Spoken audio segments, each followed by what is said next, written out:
will discuss something. I can contact you via the mail, or maybe it would be nice if you can provide me your contact number also, so that maybe I can get in touch with you. Yeah, sure. Thanks, sir. Actually, I'm a non-physics student. I'm also non-physics. I'm from biology background completely. Oh, I see. Yeah, so I will be talking about biophysics kind of. I'm not a medical person, but medical researcher. Great. Good afternoon, Professor Vijayawada, as well as Dr. Rajkumar. Nice meeting you all. Good afternoon, sister. Thank you for the study and those persons as well as collaborating with Paris, and I'm very happy. Yeah, thanks. It's a pleasure. Yeah, but I'm still not yet professor.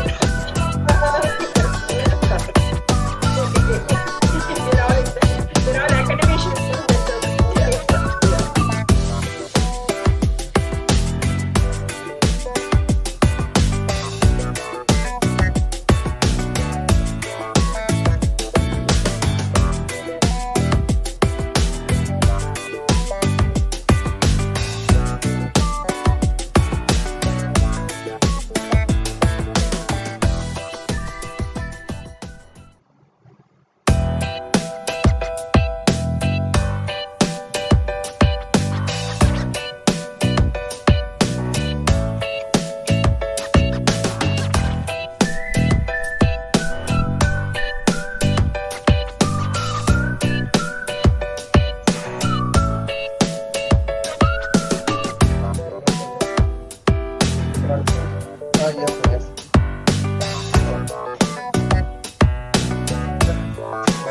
I start the live. Already I started and I play the video. Physics department. Okay.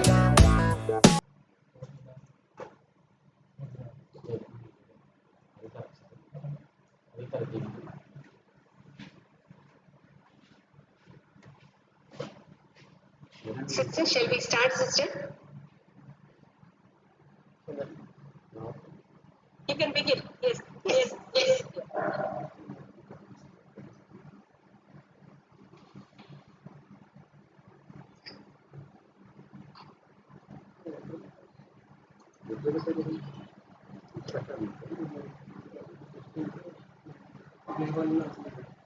Good afternoon and hearty welcome to all delegates of this 3-day international webinar on Impact of Physics in Healthcare, arranged in collaboration with Emtron Technologies at Mumbai.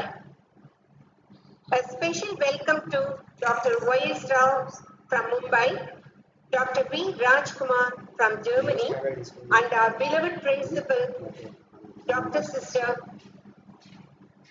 Jacinta Quadras.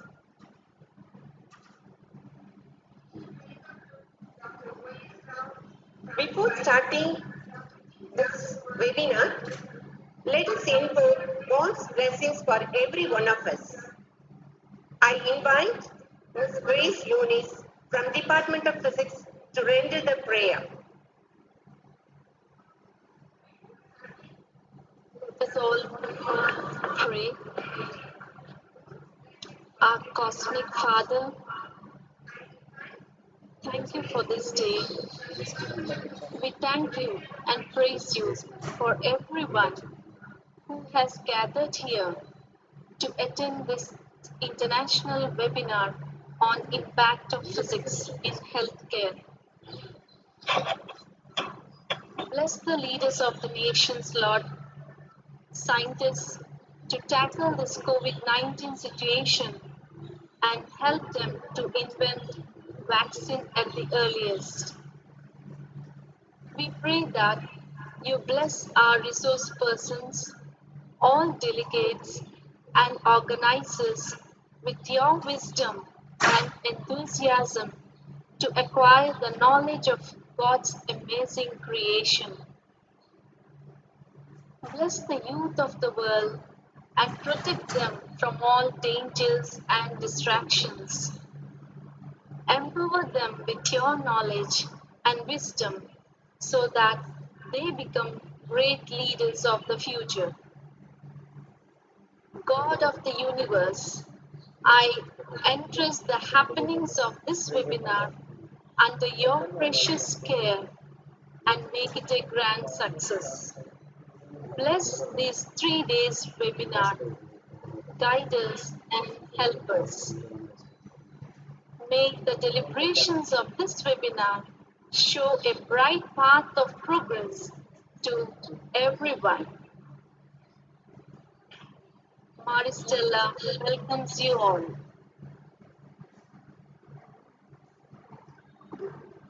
Thanks a lot, Grace, for filling our souls with God's grace. Now I invite our visionary leader, Dr. Sister Jacinta Cordes, to greet you all and present her message for this webinar.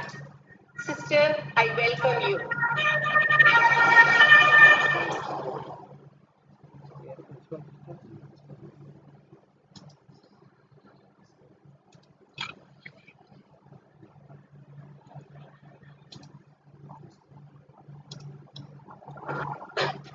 Good afternoon and a warm welcome to each one of you to this 3-day international webinar on impact of physics on healthcare, organized by the Department of Physics, Stella College, Vijayawada, in collaboration with Emtron Technologies, Mumbai.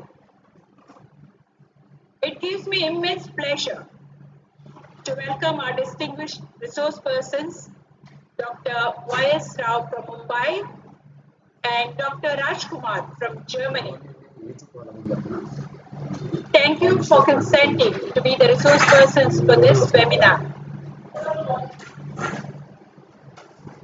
Physics touches every aspect of our lives. It has refined our understanding of the universe from the microscopic level of particles to the macroscopic level of space and has modernized our lifestyle. Modern comforts and conveniences such as television, computers, smartphones, aircraft and telecommunications, which have drawn people across the world closer together, are based on concepts from physics. As the brochure mentioned, many of the greatest inventions in modern medicine, such as medical imaging, design of clinical diagnostic tools, sensors for implantable and wearable devices, have all been developed by physicists. In addition to this utilitarian aspect, there is the philosophical aspect that motivates many scientists. A proper understanding of our physical universe provides us with a sense of humility and our helplessness in the face of the enormity of our universe. Such a feeling of smallness is also supported by the conservation laws. That biology and physics interact has been discovered by J.C. Bose. In consonance with the trail set by Bose, I am sure that the deliberations of this webinar will provide delegates with an understanding of biosensors and bioinstrumentation for health tracking applications. Young students and scholars who aspire for PhDs and postdoctoral degrees will also benefit from this webinar, as it will give them a fair idea of the new and promising areas for higher education, for fellowships and scholarships to pursue higher studies both within the country and abroad. I am very pleased that the Department of Physics has taken the initiative to organize a webinar on an area of such relevance here. So much critical development is going on. I hope everyone continues to be happy learners to become tomorrow's experts. I congratulate Dr. Littleflower, Head Department of Physics, and all the faculty members of the Department of Physics for organizing this 3-day webinar in collaboration with Emtron Technologies, Mumbai. I wish every participant success. Wish you all the best. Thank you and have a nice day.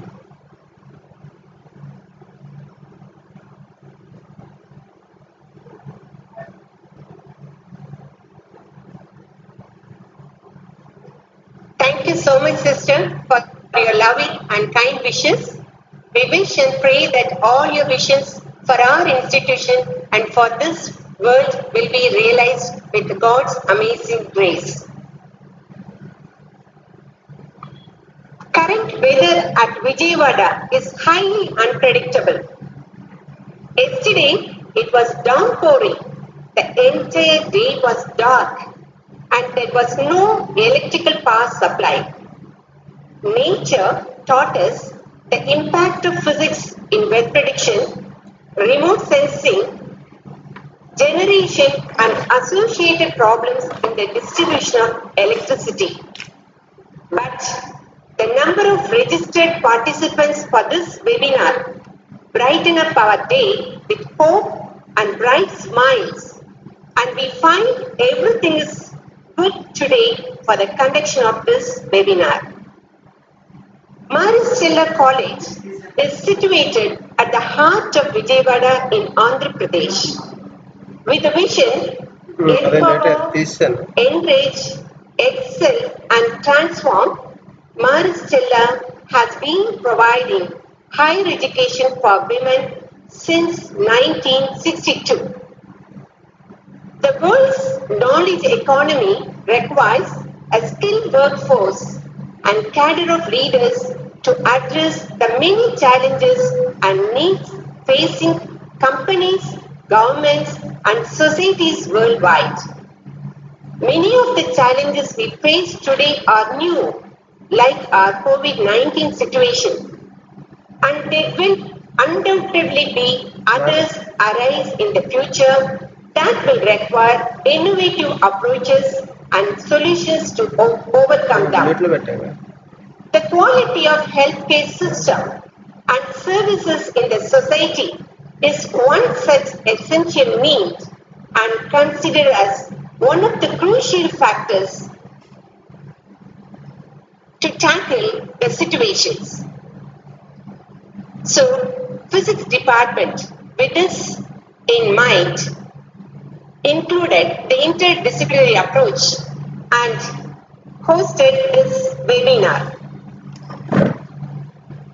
This webinar initiated with such interdisciplinary approach, and the deliberations of this webinar will explain the impact of such disciplines in healthcare by explaining the latest diagnostic techniques and also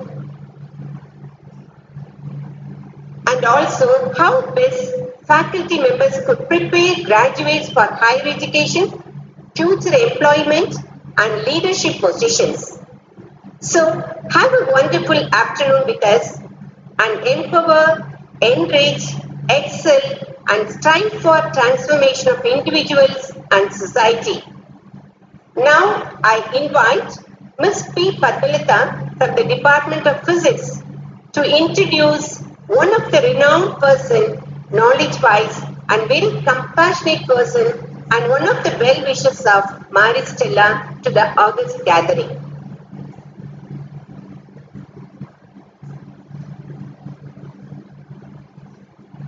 A very good afternoon to the entire virtual gathering.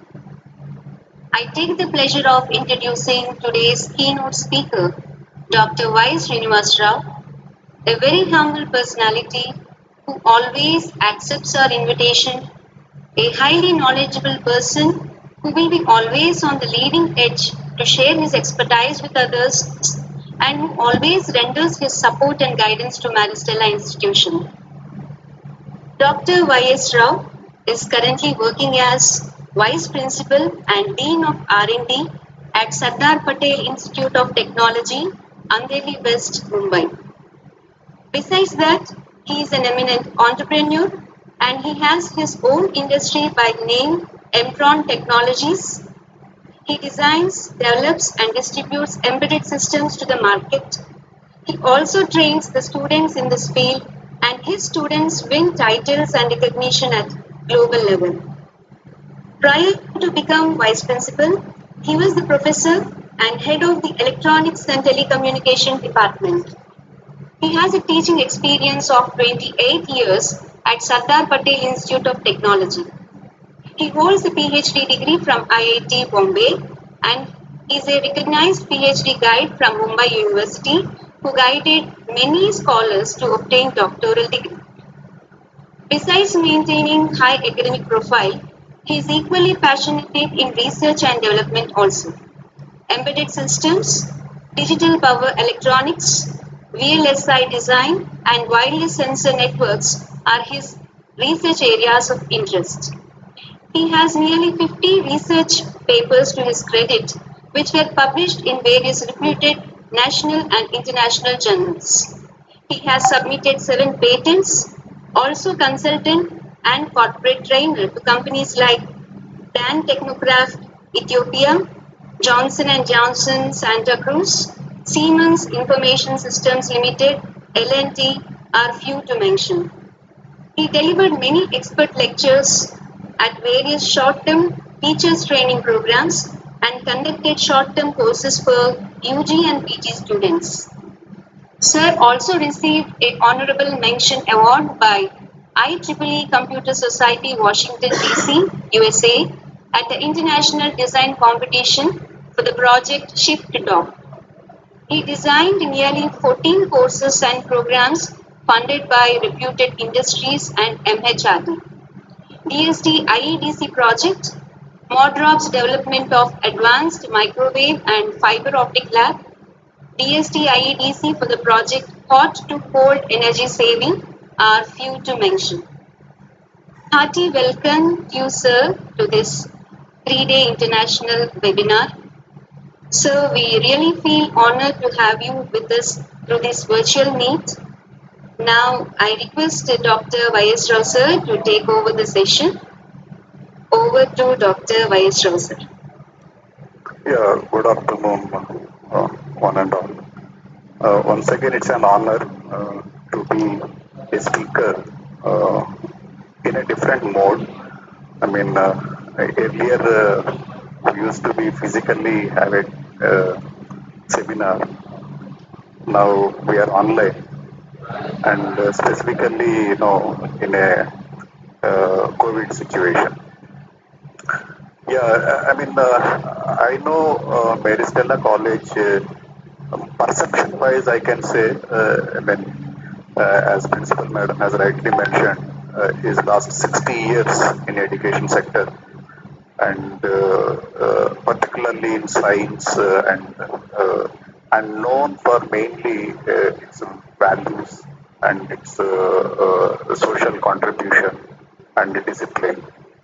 I know last few years, particularly last 10-15 years, the vision of the institutes is at a different levels.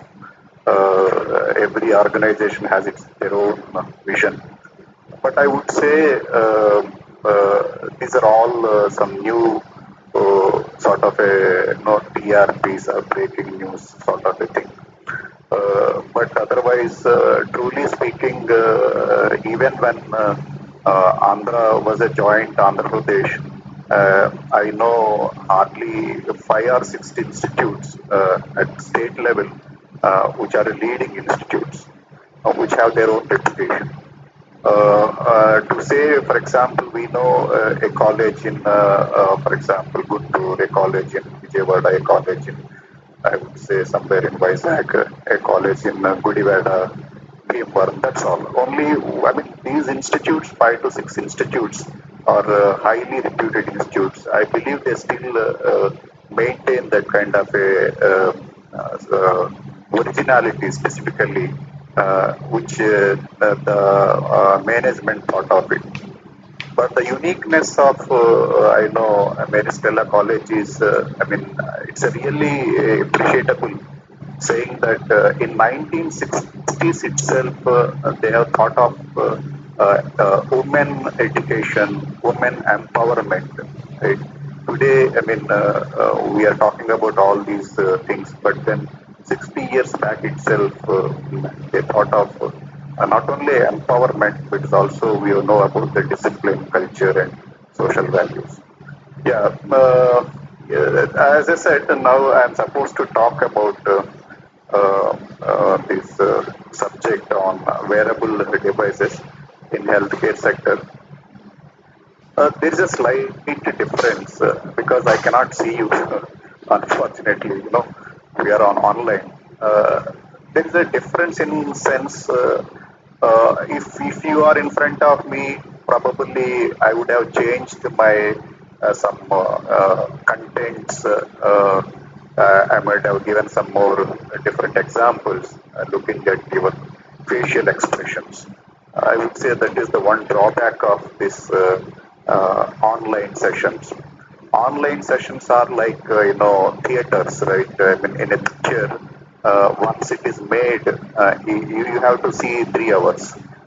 So those 3 hours you are helpless because the actors cannot change their dialogues or nothing. It's already a pre-thought thing where we have to deliver. But then so that is what is going to happen today. But if we are physically present, then the advantage is it is like drama, right? I don't know in Andhra Pradesh still drama theaters are there, but in Mumbai, Pune still these weekends, every weekends, these drama theaters are still there, right? Actors still come there and then they perform in front of the audience. The difference is that in dramas, the artist changes their dialogues. It is not a pre-written dialogues based on the mood of the audience. The people change their dialogues. They add some more contents and so on. So I would say that is the major difference as far as this offline and online delivery of contents is concerned. The other thing is, yes, I am missing, once again, your beautiful green and clean campus. I know in spite of a lot of commercialization has happened in the entire city of Vijayawada, but still Mary Stella College has still retained that old, that complete green and clean and place for playing, right? You have nice playgrounds. So that is still maintained. It's not no exploitation of the resources. Great. Okay, so with this, let me start my presentation. Sir, one request, sir. We will ask Dr. Rajkumar, sir, just to unmute his video and say hello to the audience, the delegates. He will be addressing us in the next 2 days. Just 1 minute. Sir, shall I ask him? Yeah, please. Yeah. Dr. Rajkumar, sir, please say hello to the delegates. Yeah, hello everyone, and thank you for the invitation from my side as well. And I think, are you able to see me, ma'am? Because I can see only Rob sir's screen. Are you able to see me? No, we can't see you. You unmute the video. We can see you now. Okay. Okay. Yes. So thanks, and I think it is a great start for the event, and I look forward for Y.S. Rao's sir's talk as well. And then I think tomorrow, then I would be talking about my part. Thanks for the invitation once again from Stella College and also from Principal ma'am. Thanks a lot. Yeah. Thanks a lot, Dr. Rajkumar. Thank you. Sir, Dr. Y.V. Rao, sir, please go ahead with your session, sir. Thank you. Thanks a lot.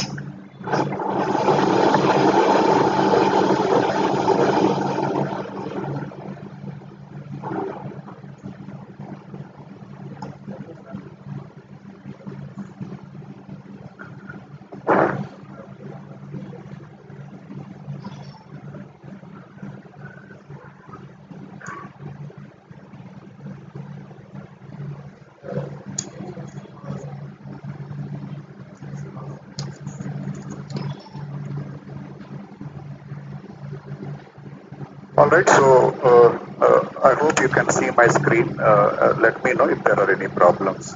Um, We could see you, sir. Your voice is very clear. You can go okay, ahead. okay, good. Thank you, madam. All right, so yeah, so these are all without wasting much time on. I think my thanks for the kind words. We have spent a lot of time in knowing each other. Good. So the topic is about healthcare sector. Principal Madam has rightly mentioned uh, where physics comes into picture here. In healthcare sector, physics is the input, right? I mean, whether it is a wearable device or whether it is a this these image intensifiers or scanners and all, right, where converting the these physical parameters into electrical signals, whether it's a one-dimensional, two-dimensional, three-dimensional, whatever. The sensing part is the role of their physics. Then the technology and the analysis comes into picture. So I would say this is the area of a multidisciplinary area. I'm once again thanks to physics department in reminding where we are actually lagging. Whenever I prepare something of this topic, once again I realize that we badly misunderstood the basics and I mean our education was always like a passing scoring sort of a thing. We never studied in the perspective of physics, chemistry, mathematics as an applications point of view. Yeah, so it's a multidisciplinary area. All right, so quick brief about what is. I hope all of you might have had a nice tea. So yeah, in between also you can take it. But then yeah, please post your questions in the chat box. We'll take up at the end. Generally, I conduct the session, interactive session, number one. Number two, definitely there should be some demonstrations or hands-on sessions whenever I do that. And at the end of the session, I make sure there will be a quiz. So these three components are definitely there. Today also we will try to have online. So I request the physics department to select best 5 questions. I don't know, I may answer, I might not be answered. Dr. Rajkumar is also there, probably he may answer. Or maybe any professor of physics department can answer for that matter. So, but best 5 questions, I will send some token of gift to all 5 people. That is my evaluation. I cannot do hands-on session, but then yeah, I have collected some few videos to demonstrate what is these I mean wearable devices and their scope in the market. All right, so this is all about my today's 1.5 hour session. All right, so I could see a lot of webinars are happening on COVID at this pandemic situation. Mary Stella College is also conducting, I think, biotechnology department is conducting about the vaccine which is going to be developed. Is it a solution or not? Or is the solution is nearby or not? That I mean, it's a really research area. That's why it is also called as a novel. Novel means it's a. I think Rajkumar will rightly we will present you that what is the novelty in this virus. But in short term, I will say the one which is changing its behavior every time, right? And in every research, we always say that what is the novelty in your research work. So similarly, the virus itself, time to time, is that's what I feel. I mean, it's changing its pattern. That is the worrisome worldwide. That whatever is the vaccine is going to be developed, will it be a solution if the virus pattern itself is changing time to time? I mean, that is something which probably Dr. Rajkumar or maybe the biotechnology webinar can give you the right answers. But then I would like to say that what are the lessons from this pandemic situation? We all know, particularly culture is something where we used to even pray to our environment. We used to pray to our plants. We used to pray to our rivers, right? I mean, that is what is the Indian culture. But you look at the right side of the screen where this woman, she is from Kolhapur in Maharashtra, is selling some small these stone-made things. But then people are appreciating because of our discipline. She is wearing a mask, she is having a hand sanitizer, she is wearing the gloves, though it is not affordable to her. But then it is of the sensitiveness towards the other people, right? When the norms are there, norms are for you, right? Generally we say rules are for others. It's not like that. Rules are for us. So I mean that kind of a discipline and sensitiveness is very very important. Probably that only can save us. All right. So this is all about I would say some new normal we have to learn. The left side person is from Kamap district. Is a Padma Shri awardee 2017. He is awarded Padma Shri because selflessly he has planted thousands of trees throughout his life without expecting any money or anything. So he was awarded I think some Ramaya, I believe his name. And the lesson I would say is all about are you sensitive towards your environment or not? That's all, as simple as that. Otherwise, the environment itself will correct. But the other worrisome is about the reality, the future. The future is that the economical war, right? Today, the top countries, right? There is no physical war. There is no war physically because of military is present. But the war is happening economically. People are attacking the other countries. So some people believe that this virus is a man-made virus, right? And it's an economical war. They have, see, for example, what is the difference between software virus and the human virus? The software virus is a human-created virus, isn't it? The people who are developing the antivirus is only developing the virus so that they will get a business. As simple as that. Similarly, the pharmaceutical companies or the companies who are manufacturing the drugs, there is a theory that they are the people who are also making the virus, human virus, and so on. So, whatever, but the reality is that one theory says that it is a human created virus. The virus is not a natural virus which is coming from the environment. It's a human created, one theory. But second theory says that you started eating everything whichever is visible to you, all creatures. I mean, this is something which is once again against the environment, where you know what you are, what is your human, what is things which you can digest, which are the things which are harmful to you, without applying all these natural formulas. Right, you are creating the problems to others. But in both the cases, who is the culprit? We are the culprits, right? So I would say we have disturbed the environment. That's why I keep on saying that this entire education is all about be sensitive towards the environment. All right, so this is all about the new normal. You can see the bottom side of the screen. The new normal, you all must be aware of this. One of the app is developed by Government of India, Arogya Setu app. I'm sure every one of you might have downloaded this app.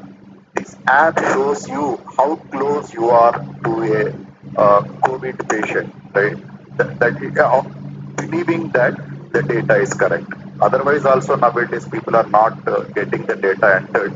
But otherwise, yes, we believe that data is correct. In that case, it shows you how close you are.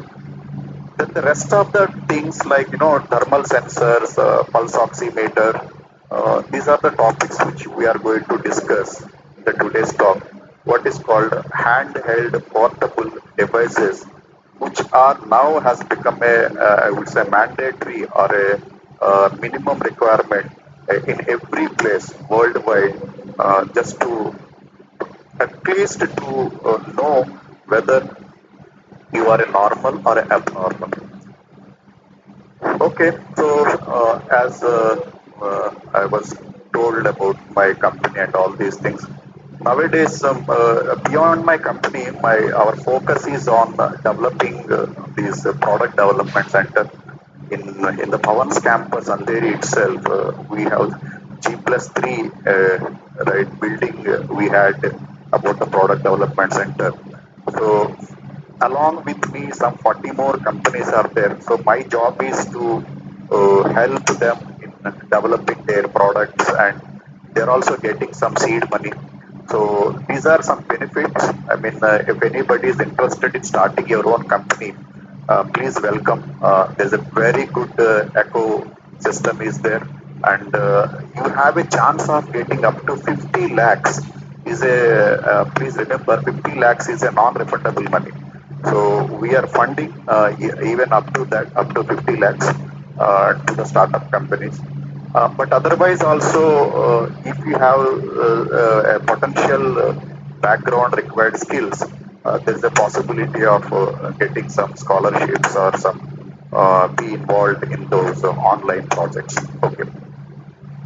Fine. So, as Principal Madam has rightly mentioned about role of science, we misunderstood. That's what I was trying to say, that we misunderstood the science. We misunderstood the technology. This is my perception. In 50 years, right? 50 years, for example, when we studied, let us say, I studied my school in 1970s and college in 80s. But then we popularly known for grinding machines. In Telugu, we say rubud roll, right? No, any physics formulas, chemistry formulas, we used to grind it for 2 3 days, right? The theorems, the formulas, the definitions. Just remember, right? We used to grind it, or rubud roll, we used to call. That was that kind of education we used to have. But in today's technical terms, it is called Bloom's taxonomy. It is called level 1. So our entire education was only level 1. Out of 6 levels, we have done only level 1 of only just reproduce the things, right? Just remember, reproduce in the exam. So it's just like an exam oriented things, the kind of importance we had given to science. I mean, it's a really unfortunate. Then today's generation, I think probably you might have heard about the Infosys chairman or a chairman of Wipro. They might have spoken several times. Is in spite of lot of coaching is happening, lot of this hand holding is happening, but still it is all about a solution to a problem. You are all this entire generation education is all about, you are coached that yes, for to a formula, what are the things to be applied, right? A solution to a problem. There is a problem, there is a solution. That's all. This is how the entire education is happening. But it's never happening that what is the problem, where the problem is coming from. This kind of education is not happening, I believe. That is where the in the Bloom's taxonomy, what is called analyzing, creating, evaluating, the topmost three things are still not happening, I would say. That is the reason where I believe the government of India, after 50 years, now they have given a right direction to all institutes, specifically institutes of autonomous institute, universities, saying that National Educational Policy 2020, right?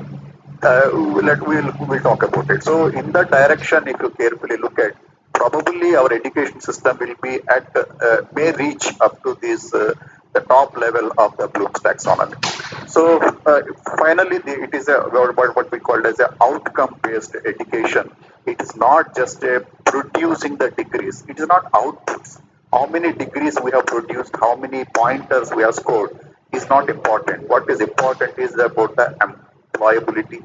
How many patents I had given to my country, how many inventions we have given, how many products we have given to our society. So this is all about outcome-based education.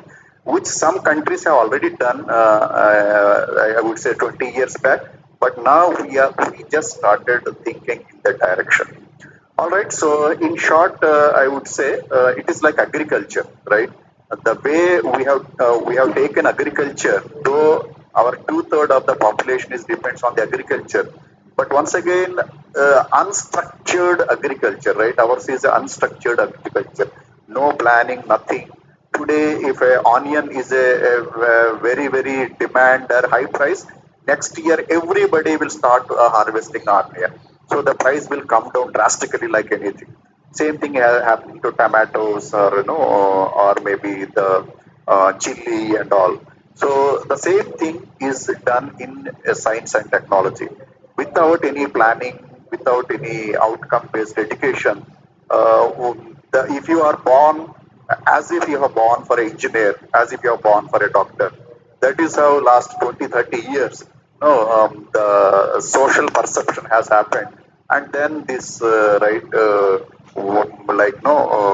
mushroom sort of a thing, n number of engineering colleges and management colleges has opened.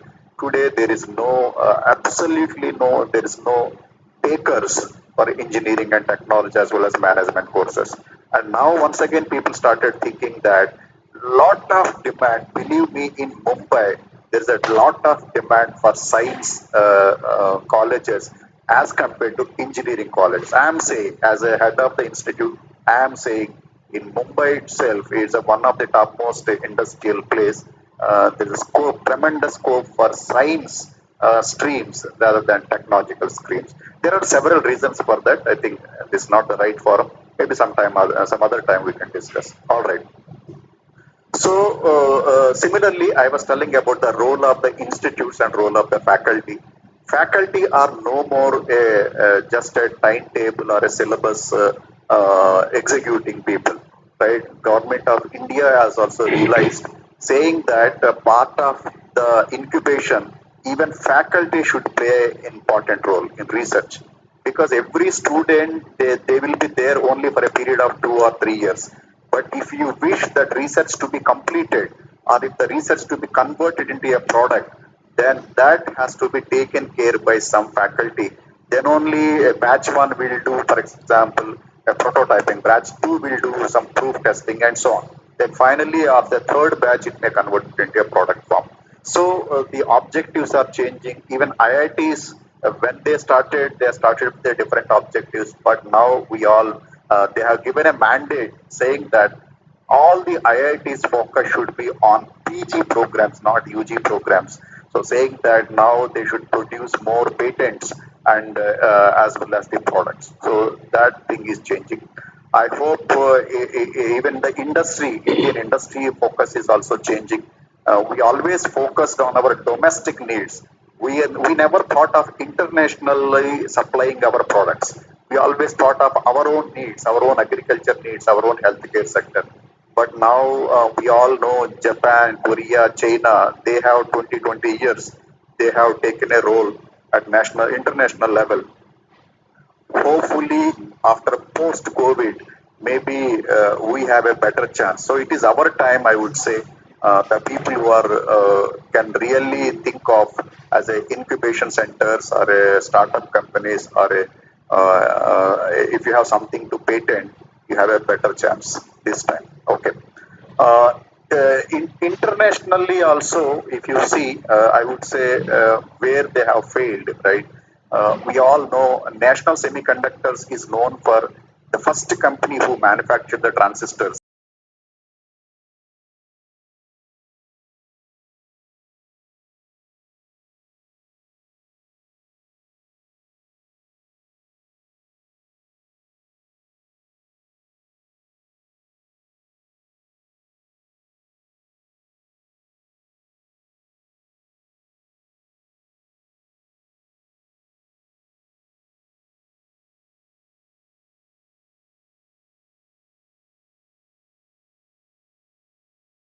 Except one or two products they have. So they are also diversifying from this business.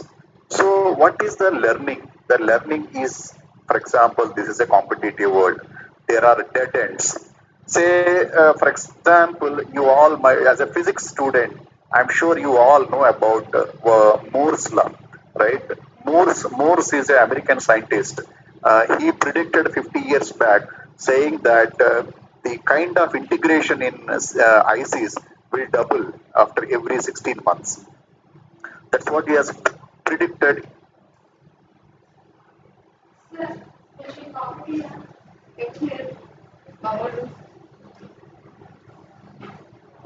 Rajinikanth sir जराक्स तीरा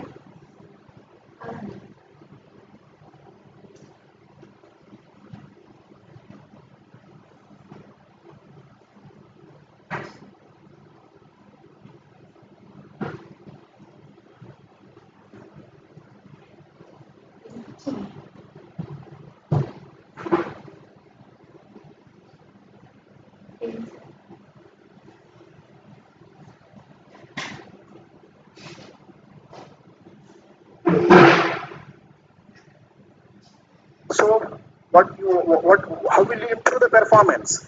After 2020, how will you improve the performance of the computers? This is where I would say, where once again, right, 100 years back, the person who talked about, a physicist who talked about the materials, semiconductor materials, now once again we are talking about maybe 50, 60 years, the people who talked about quantum physics, people who talked about the photons, now we are saying that quantum computers, now we are saying that photonic computers, now we are saying that the brain computers, neuroscience, neurons in ICs, right? The behavior of the neuron, we would like to fabricate in a IC what we call as an artificial intelligence, isn't it? We have a natural intelligence, and now we are saying that the behavior of the neuron, we would like to put it in a IC, saying that artificially intelligence. So what is that? This is all about, once again, we are going back to the school and trying to understand the physics, quantum physics, photonic physics, neuroscience, and so on. Or maybe a new materials, new properties of the materials, and so on. So I would say that once again, physics, technology, they are not two different things. It is, that is the reason where, if you talk about, for example, Singapore, if you talk about maybe some other countries, it is called school. Please try to understand. Technology is not a engineering something like that. They still call it a school of science and technology. That means science is different, technology is different. Absolutely no. The world's topmost universities, if you see, they are called School of Science and Technology, isn't it? So these are not two different things. If you avoid one part, then the other part definitely doesn't succeed. That's all. So and new we know that now. I hope right. I mean, you can see the innovation ladder at worldwide also. We are at 52 level. Last 5 years back, we are at somewhere at 80th position, 100th position. In the innovations, we have reached globally up to 50 positions. So that itself is a commendable job. Hopefully, in coming 3 to 4 years, we hope to come in the top 10 positions. Even the economically also, we are now a trillion dollar. We are a budgeted country. Earlier, right, we are somewhere $1 billion. Now we have reached to $1 trillion. Hopefully, we will be in top 6 to 7. But please try to understand, economy of a country depends on the technology, not just because of your agriculture or any other cement or any other products or cotton. Absolutely no. Economy is only because of the technology. You will be surprised to know that US is the world's topmost country when it comes to economy, the trillion-dollar economy. But then, if you carefully look at, two-thirds of their economy is only because of 3 to 4 companies. Only 3 to 4 companies turnover is the economy of USA. That itself says that who is running the country, right? The industry is running the country. Yeah. Fine. So this is what I would like to say, saying that the wall between science and engineering or technology, we have to break it. And I hope even our MHRD, Government of India, has realized. So they have come up with a roadmap of 2020 some right. They are given some guidelines. So if you quickly look at these guidelines, as you can see, I was keep on saying, emphasizing conceptual understanding. I was telling that we used to do at Bloom's level 1. That means only rather than rote learning and learning for exam. This is what we used to do it. Rote learning. Rote learning means only remember the things. That no more will help. You have to understand, and critical thinking and creativity. This is all about the future. This is the only future, I would say, will save our not only education system and our country. Otherwise, our job, our degrees are unemployable. Please remember that. Okay, so similarly, they also said that multiple pathways. Multiple pathways means don't think that science, physics, you are only born as if for physics, you are only born as if for a chemistry, you are born as if for technology. Absolutely no. Right? Probably after right school education, you may think that, oh, no, this is no more my interest area. Then I can change my field. I can switch over to something else. But unfortunately, for years, we have a lot of barriers saying that, oh, if you take mathematics, you can only do this. If you take only biology, you can only do this. If you do this, if you do this. I mean, lot of rules and regulations. But now, multiple pathways means any time you can change your multiple degrees you can obtain, and there will be multiple outcomes.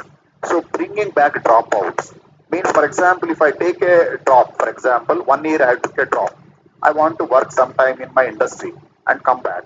This is taken as a some drawback for years.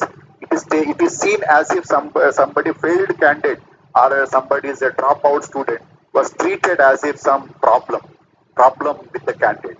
This is unfortunate. But now, if you see the new education system, this is all we have seen. It is taken as if it is a multiple pathways, so that he can really take the area which he is really interested in. So the entire education system is going to change. We used to say some 10 years of schooling and 2 years of junior college. This academic structure is going to change. Since Mary Stella College is also autonomous college, and they're already autonomous college last 20 years, I'm sure, they can also, you absolutely don't need one don't need to wait for somebody to implement. If you wish, you can implement because it is already approved by a majority guidelines. Where now, if you see right side new academic structure, everything is a school now, right? That means now you are in a school for 12 years. 12 years you are in a school. No junior college or of that type. Okay, so similarly for faculty also there are guidelines, what is called National Innovation and Startup Policy 2019 for students as well as faculty. Earlier, faculty means you are not supposed to design something, you are not supposed to start a business, you are not supposed to start a company, you are not supposed to join a company. So many rules, but now no, it is mandatory you to join a company, right? You are deputed, you are trained, you come back, you start your company, jointly start with the students. So this is all about a new norms, I would say, in education sector. So with this, now let me go back once again to the physics, saying that in most of the researches, we generally make one common mistake, saying that, I have improved something, right? When I have seen some research presentations, saying that I have created something, right? I have generated something. But we actually the problem, even in PhD students of engineering, they did fail in understanding the first law of the thermodynamics after Dr. Albert Einstein, saying that energy cannot be created. They forget this first fundamental. That's what I said. We have lost or basics. At least the first thing they should remember always is that energy cannot be created. At least that fundamental principle, if they remember, then their entire research direction will change. Energy cannot be created, it is only converted from one form to other form. So people says that, oh, I have improved the efficiency of my system. I have reduced the size of the system. You are forgetting something, right? While doing this, some other thing is getting affected. This is where most of the research fails. Why our research is unable to convert into products? Because of this. Saying that we make a lot of assumptions. We make a model, right? We make a model which works, but in reality it doesn't work. Why? Because we have scaled down. We have assumed. We have carefully avoided some parameters, right? Then saying that, so I have improved efficiency of my core size of the code, weight of the system, energy of the system, and so on. But however, somewhere else, something is getting affected. That's what I would say, that people forget to understand the first law of thermodynamics in engineering and technology. That is the reason why most of the researchers are only limited to the publications. They are not converted to products. Because when you convert into product, then you realize that whatever you have done, your simulations doesn't work in reality. Because in reality, all real parameters will be there, which you have made assumptions while doing your research. I hope that is the motivation of any kind of a research, why it is not converted to a product forms. Okay, so with this, I hope I have enough motivated you, though I cannot see you physically. Yeah, physics. Physics is not new. Like Principal Madam has rightly mentioned, it has a history of thousands of years. Thousands of years. This right side diagram is kind of a structure, right? These bridges, old bridges. Probably you might have seen 100 years, 200 years.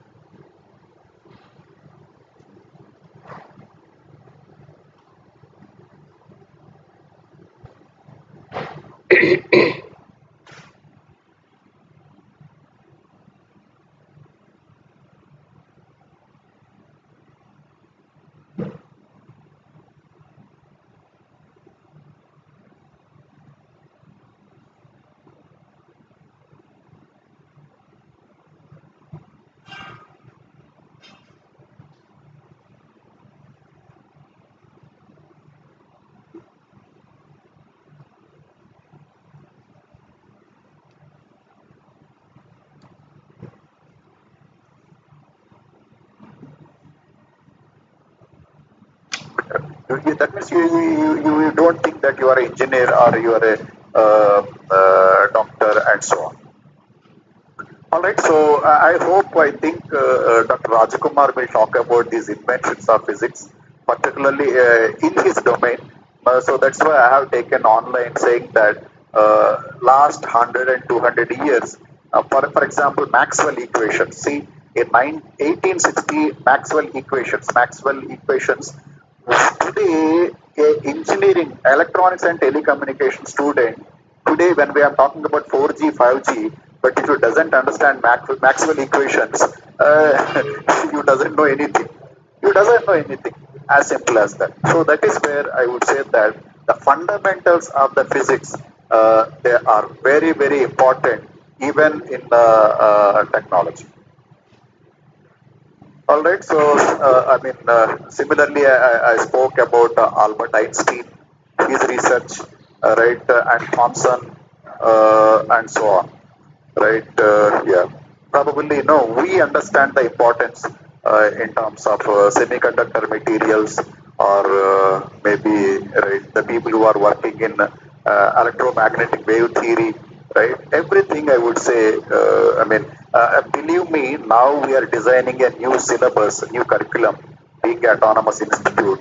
we are keeping the higher semester physics in final year. In fourth year, we are keeping the physics because that's what I'm trying to say, that now science has a major role to play in engineering and technology. Yeah, so at least I know two famous people, Vikram Sarabhai and Homi Baba. Uh, Due to Vikram Sarabhai, no, the ISRO, right, today we are able to send our satellites to Mars because of his own baby of starting a space research organization, ISRO. Similarly, Homi Baba, who is he's a scientist, physics scientist, who started Atomic Energy Center, popularly in Mumbai, known as the PRC. So maybe his baby now is contributing in so many healthcare sector products, X-rays and scanners and so on, right? I mean, I hope my relation. That's what I thought. I'm just a third party fellow, but staying in Mumbai, I know few research organizations in Mumbai. One is BRC, is a excellent research in physics. Of course, there are other domains also. TIFR, Tata Institute of Fundamental Research. Samir is another central government funded organization which is there in IIT Bombay campus.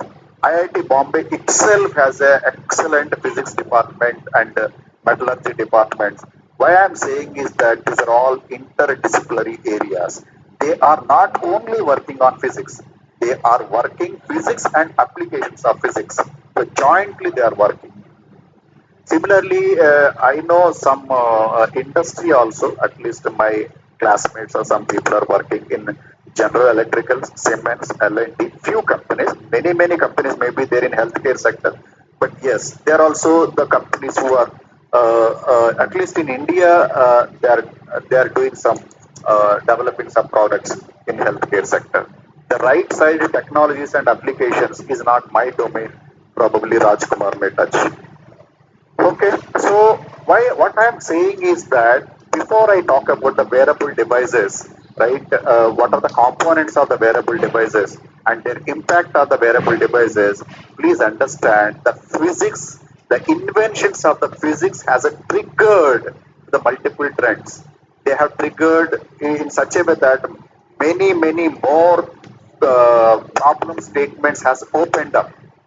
You know Marie Curie, radioactivity. You know Heisenberg, quantum mechanics. I was now talking about quantum computers, nuclear physics, Einstein and Edison. I quickly picked up. Sorry, I could not collect many people, but I am definitely sure that these five people's inventions, maybe 100 years old inventions, are still today a basics or research problems to many applications of science and technology. Okay, so similarly, medical physics, quickly you all know how they have their research, 100 years old research is triggered in medical domain, X-rays, resonance, radio, you can say, computer assisted tomography, CT scans, and so on. Okay, so now this is my domain. All right. Now, sorry if I have wrongly quoted or excuse me. I only try to understand the applications of physics. But henceforth, I am sure I don't make any mistakes. Three scientists of Japan, they have invented a LED called blue LED. Okay, 2014. That means just 6 years back.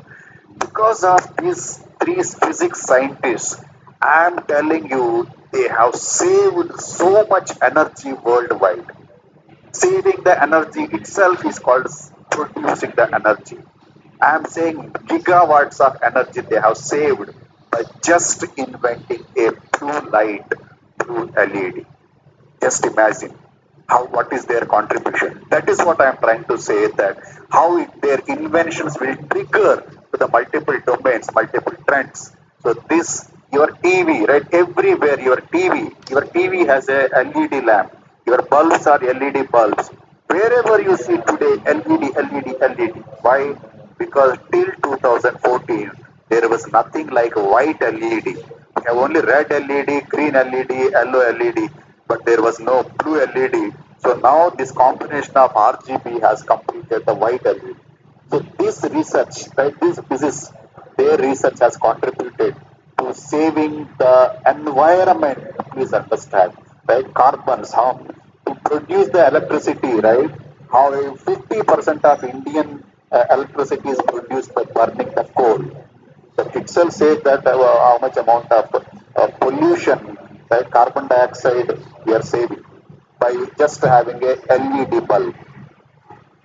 The bottom right side you can see this is a bulb, what is called IoT bulb, right? In India, Wipro is manufacturing. You can type it Wi-Fi bulb.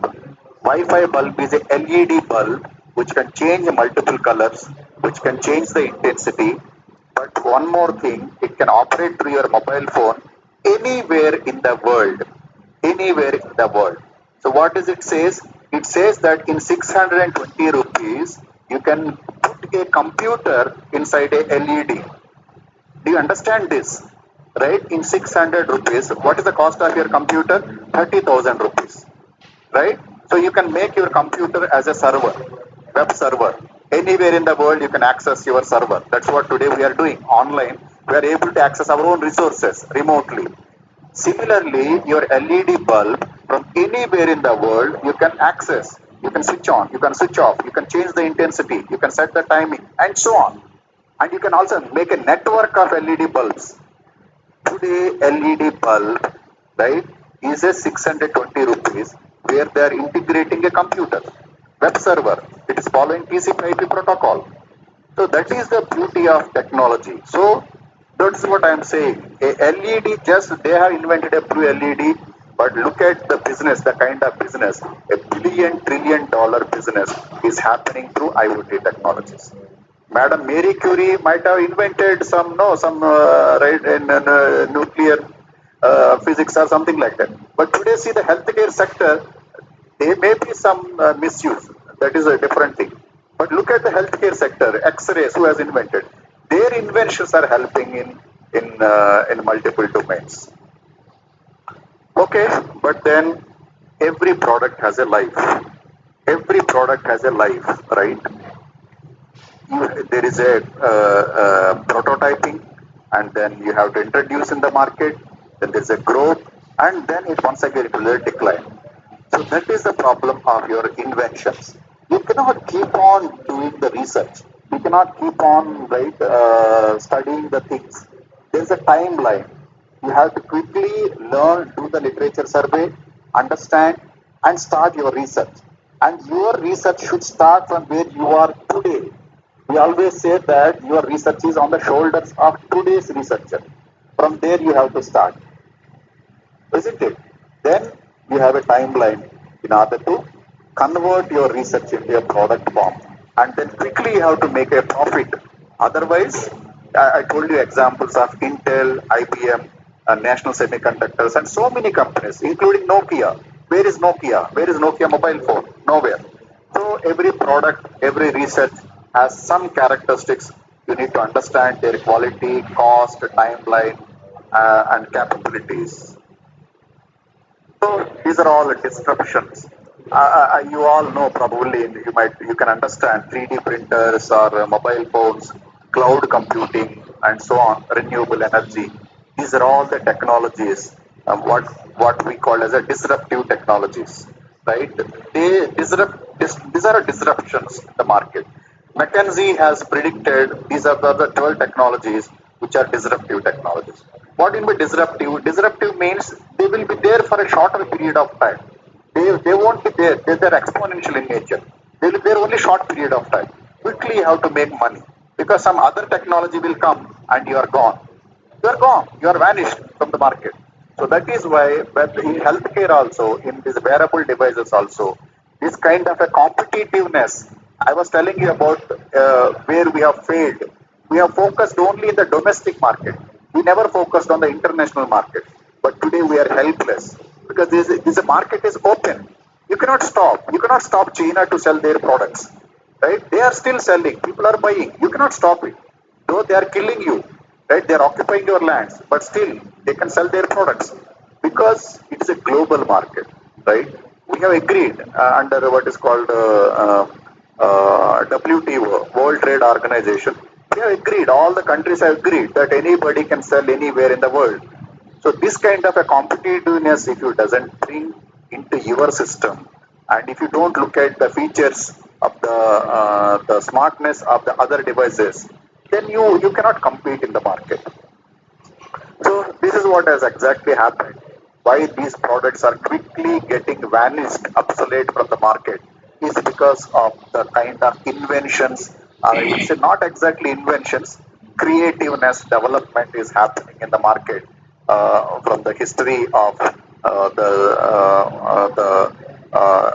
from the past inventions. Okay, so there is another research organization called Gartner.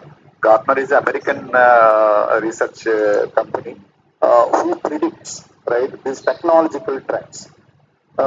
If you carefully look at 2019, right, if you see what their prediction is about 5G, right, if you see 5G, virtual reality, 3D printing. I mean, okay, so this is all about fine, right? In 2009, we are all fine. We are doing our regular routines. Everything is okay. So this is all a prediction, right? How long they will be there? Some of them will be there for 2 years, 5 years, 10 years, and so on. Okay, so this is their expectations. And most of the time, Gartner predictions were successful. But in 2020, if you see all of a sudden, what has changed? See, social distancing technologies. That means today I was talking about these pulse oximeters or the mobile apps, or right, we were talking about those detection, all these things, the thermal detection, all these things has become a very, very highest importance in the society. All of a sudden has changed. The predictions have changed. Demand has changed. But then how many years they will be there? Only for 2 years. See, only you do not have much time. There is a tremendous business, lot of scope. You can become a billionaire overnight. But then that business will be there for a shorter period of time. Because by the time some vaccine will come, some drug will come, this no more will be significant. Some other thing, some other problem may come, and your business is gone. So health passport, you see health passport. So new things are coming, right? AI assistant, DNA computing, right? Biodegradable technology. So these are all now has become important things for in 2020 because of this pandemic situation. Okay, so I hope why you can understand digital me, right? Beyond silicon. I already said beyond silicon. Silicon is no more a material for manufacturing the ICs or computers and so on.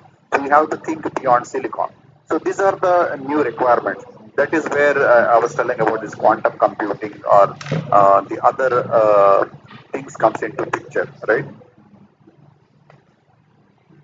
All right. So this is all about the. I was keep on saying that why do you want to digitize the things because of these reasons, right?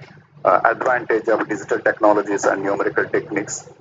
But then we are at biomedical, right? I mean, whatever we are talking is a healthcare sector is a life critical applications. Please understand that it's a life and death. So there is no question of failure here. So naturally, there are regulatory authorities are there where they need to be certified. Unless they are certified, you cannot release these products in the market. So please understand that. So maybe one or two, due to lack of time, quickly I will show you one or two videos and then we'll proceed. Okay. Yeah. If you have any audio problem, let me know.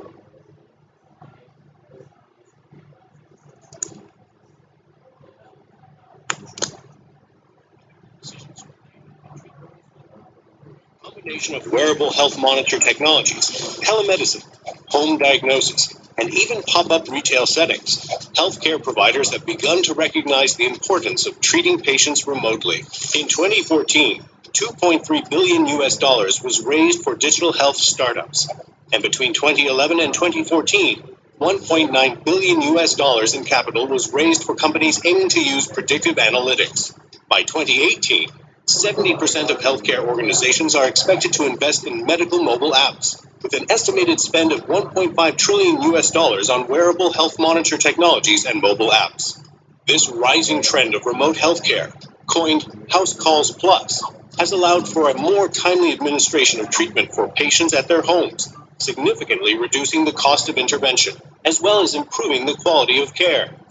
Pilot programs are showing excellent results, with one program in the U.S. reducing admission rates to hospitals by 18% for its diabetic population who use remote monitoring and communication, and their readmission rates have also dropped by 31%, all of which reduced costs to the test center by 7%. An alternative to hospital-run healthcare programs is the drive towards patients using wearables and other personalized technologies to receive a variety of readings, which they can directly compare to a number of benchmarks and decide whether or not to proceed to a healthcare professional. Other patients may instead choose to consult health social networks to share information from their automated readings, consult a physician during Q&A sessions, or even seek emotional support. Patients may also use apps to detect a correlation between their condition and medication interactions or bad health practices to make decisions on how to improve their health.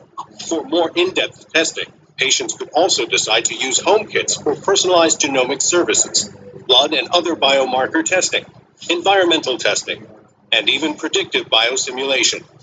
Such a style of healthcare is being termed local convenience store. For those who choose to consult a healthcare expert, a number of options may arise that redirect the patients away from the hospital. Retail outlets in common city centers and clinics in remote locations can receive patients, review their information, and decide whether to continue with further care by a physician. On-call doctors are also readily available to answer questions and provide healthcare directives through video chat, email, or mobile phones to patients anywhere.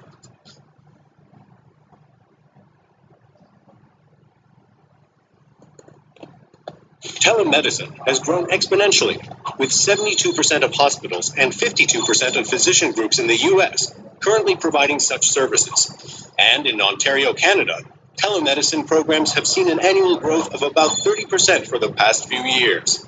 Among the risks associated with advancing personalized technology in healthcare is the belief that technology will take over the role of the doctor.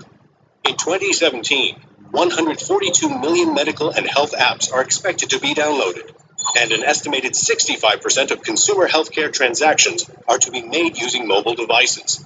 Nevertheless, hospitals and healthcare professionals will still be at the forefront of all treatment plans, especially in unique cases. Therefore, the new dynamic of doctor-patient relationships requires new collaborations and business models, as well as a revised understanding of healthcare companies' role in the value chain.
What will our healthcare system look like in 2050?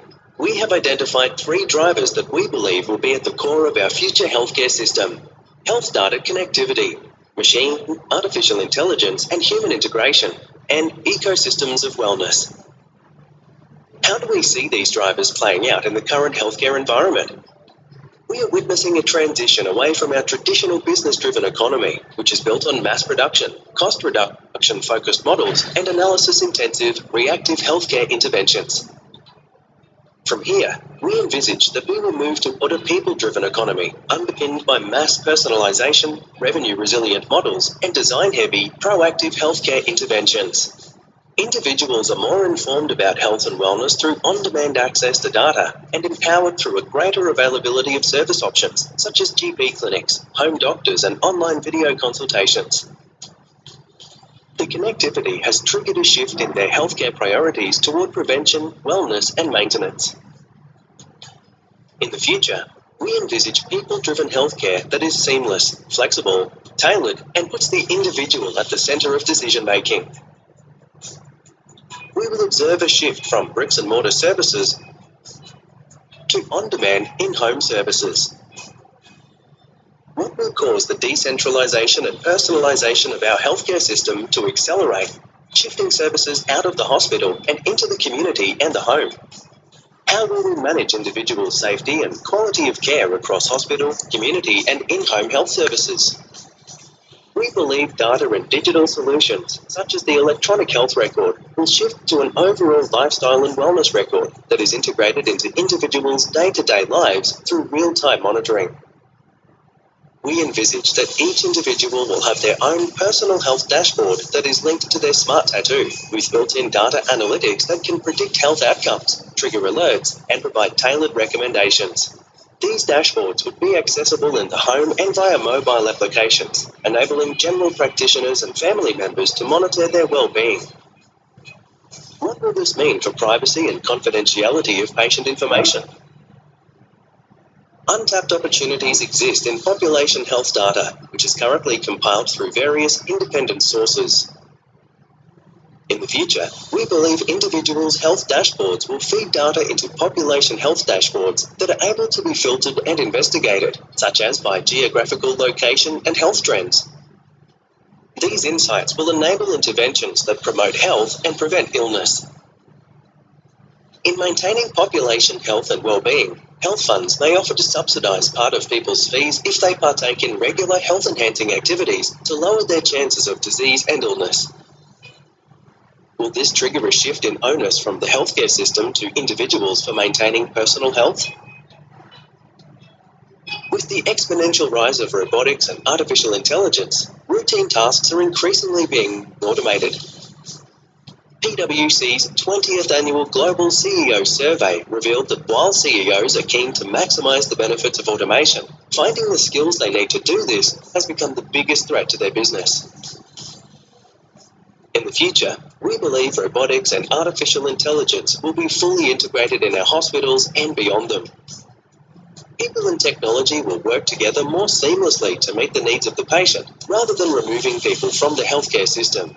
This will range from the automation of simpler administrative tasks to AI solutions that interact with people, learn, and have the ability to undertake more intricate activities.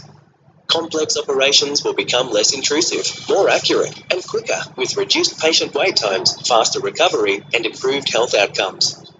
Artificial intelligence will support clinicians in making more accurate and rapid diagnoses with access to instantaneous test results. What impact will these advancements in technology have on the human element of clinician-to-patient care? Will individuals have the choice to opt out of interacting with health technologies? What new skills and roles will be needed in the healthcare sector as a result of these new health technologies? In exploring Australia's current healthcare system, we are confronted by a multitude of opportunities, shifting service offerings, changing expectations, and emerging innovations that are poised to disrupt the traditional and conservative foundation on which it is built.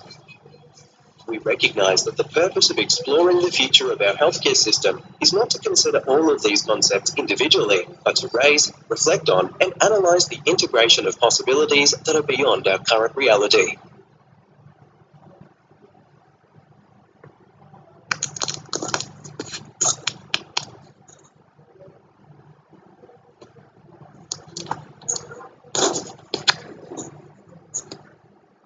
Yeah, all right then. So, this is just for some sort of animation to understand the business models in healthcare sector.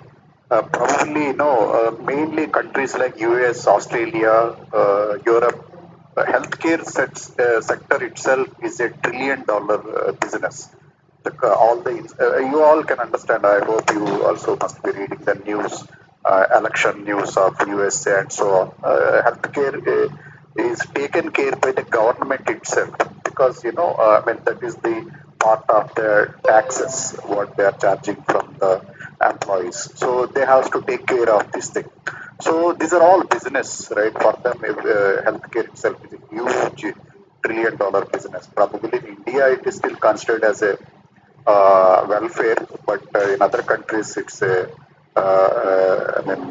the big companies are involved in healthcare. Yeah, I have some few more slides.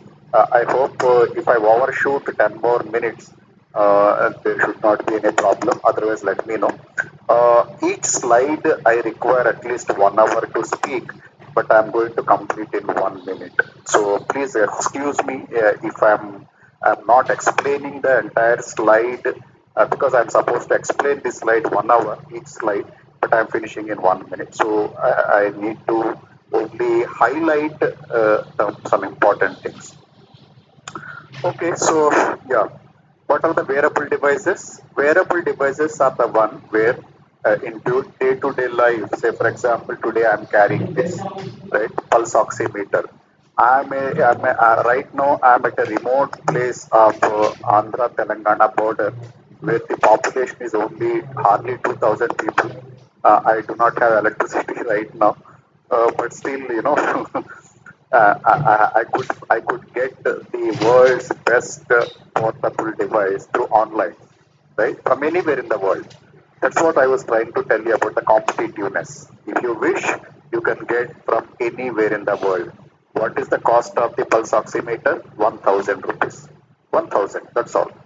But you have to compete worldwide in terms of features, in terms of cost, and so on. Similarly, I'm also carrying, not now, for several years, blood glucose meter. I'm a diabetic, I'm carrying. What is the cost? Only 1,000 rupees. 1,000 rupees. A portable handheld battery operated system. I don't need to go to a pathology lab to test my blood. I can do it in this remote village also. I am carrying for last 2 years blood pressure monitoring system, a handheld battery operated blood pressure. Don't think that I have all the diseases just like that, I mean, see, these products, please understand, people are buying just for enthusiasm. Today, people are buying smart watches, right? What is the cost of a smart watch? 7 to 8,000 rupees. I mean, our own Indian company, HMT company, Hyderabad company, we have killed. When the HMT watch was costing 500 rupees, nobody was buying. Today, people are buying 7 to 8,000 rupees digital watches, right? Uh, just as a passion, because it will show you your BP, it will show your sugar, it will show you right how many calories you are burning, and so on. As some enthusiasm, it's not that really they're helping your health, but yes, people want, that is a business. So you are supposed to manufacture. All right. So can you imagine that whether it is required, not required, useful, not useful, but there is a demand. So what are the products? Products are, as you can see, ECG, EEG, blood pressure, and some EMG. And now today people are talking about pulse oximeter because in this COVID situation, though your temperature may be okay, right? That doesn't indicate. What indicates is your oxygen level, saturated oxygen level in your body. So that is, I am truly saying that this is where physics comes into picture. You will surprised to know that more, as Madam has rightly mentioned, most of these instruments, their input, the sensing is coming from the fundamentals of the physics. For example, simplest technique which is used in pulse oximeter is the reflectivity of the light, absorption of the light, As simple as that. Probably, in engineering also, in first year engineering, we still do this experiment in physics lab of the laser and light intensity. We have a dark room. We are supposed to make some dark room and so on. So, can you imagine what is the importance of these sensors in the healthcare sector? Once you have a right input, yes, then that is where the technology comes into picture, where converting the signal into digital numbers, communicating, displaying, cloud-based analysis, all those fancy things comes into at a later stage. But first, you need to sense them. You need to convert them into a electrical signal. Your biological motions, generated potentials, you are supposed to first acquire them. I mean, that is where the physics plays an important role. I hope now you can understand the complete ecosystem. Due to lack of time, I'm not focusing more on the technological part. But otherwise, in the animation itself, we have shown you where this business model, right, the corporate comes into picture, and the doctors comes into picture, patients comes into picture, devices comes into picture, IT services comes into picture. This is a very, very $1 trillion industry, is because in countries like no, as I said, these are developed nations.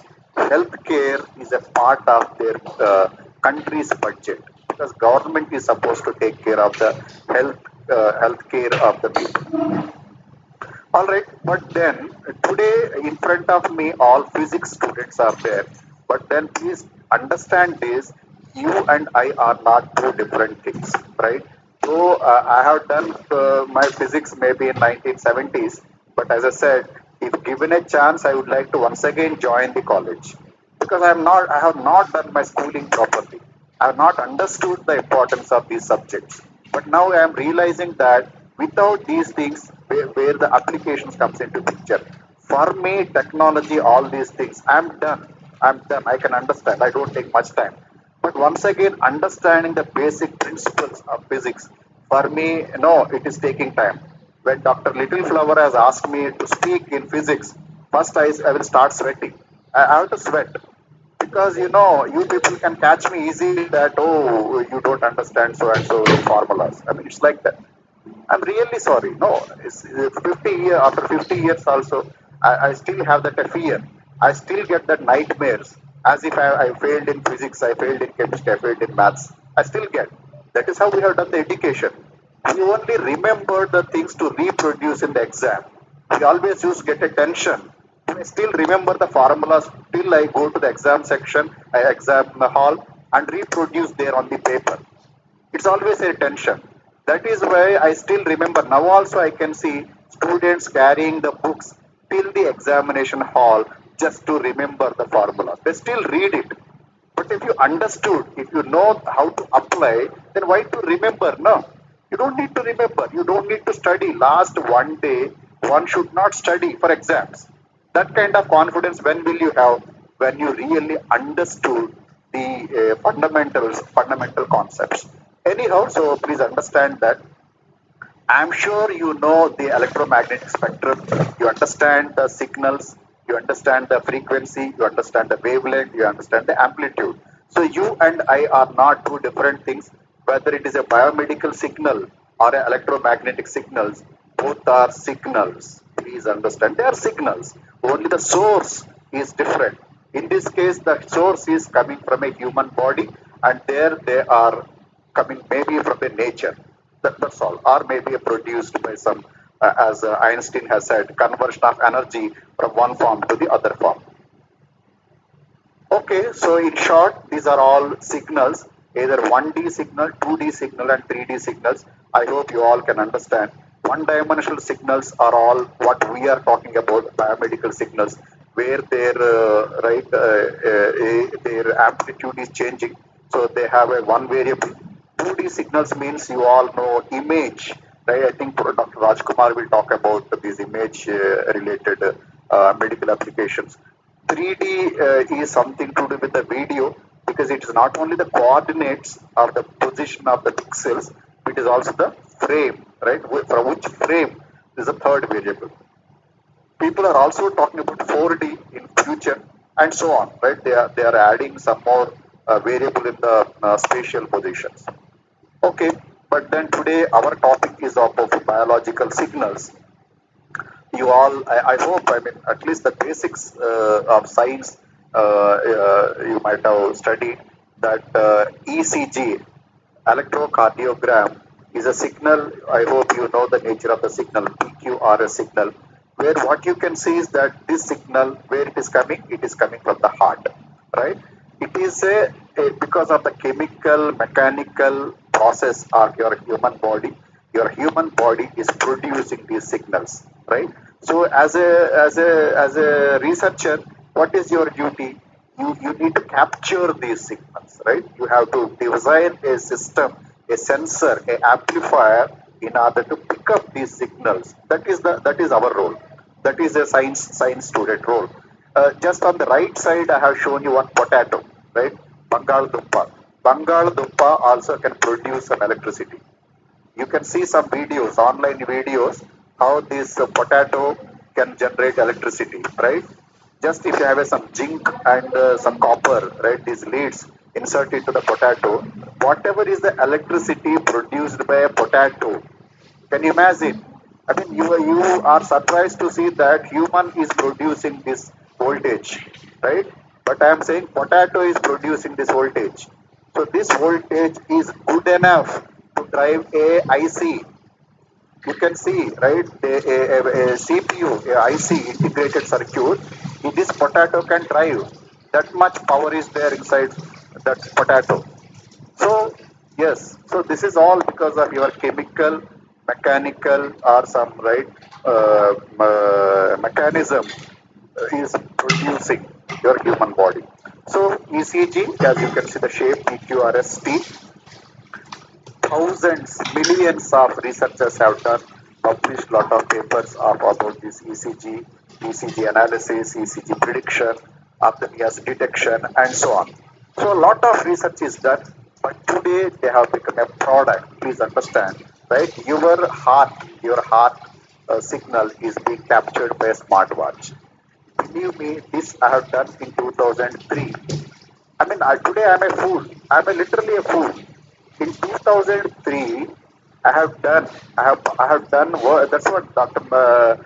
Madam has introduced me. Actually, I have not given this biodata. I have reduced my biodata. Actually, nowadays I'm writing only 2 lines.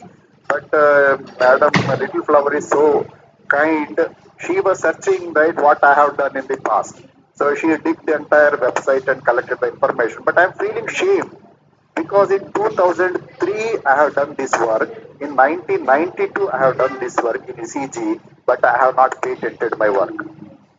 Believe me, whatever the work which I have published, I have done in Washington DC. In world's top 6, I have rated in 6 in the world. That's what she highlighted. Washington DC awarded me the best work at international level in 2003. But I didn't patented that. Today you see it is $1 billion industry. IBM is manufacturing these ECG analyzers which are portable, handheld, putting in watches and so on. If I would have patented that time, today I might have become a millionaire or a billionaire. No, this is what all Indians are doing. Unfortunately, we are known for kindness. We are known for generalization. We are known for education. But we are not a business people, right? That's the problem with us. We are not good business people. So time has changed now. Economy is depends on your patents. How many patents you have? That's the problem. So yeah, so ECG is a lot of research has been done now. It is available in watches, this ECG amplifier. Similarly, brain waves, you all can understand that brain waves is alpha, beta, theta. They are not very, very high frequency signals. They are very, very low frequency signals which are being available in the market, what is called BCI. That means brain computer interface. Similarly, the blood pressure monitoring and the these blood oxygen level monitoring, right? These are all available in types of devices. I think I already overshooted. Let me take another 10 minutes to quickly introduce you about these devices.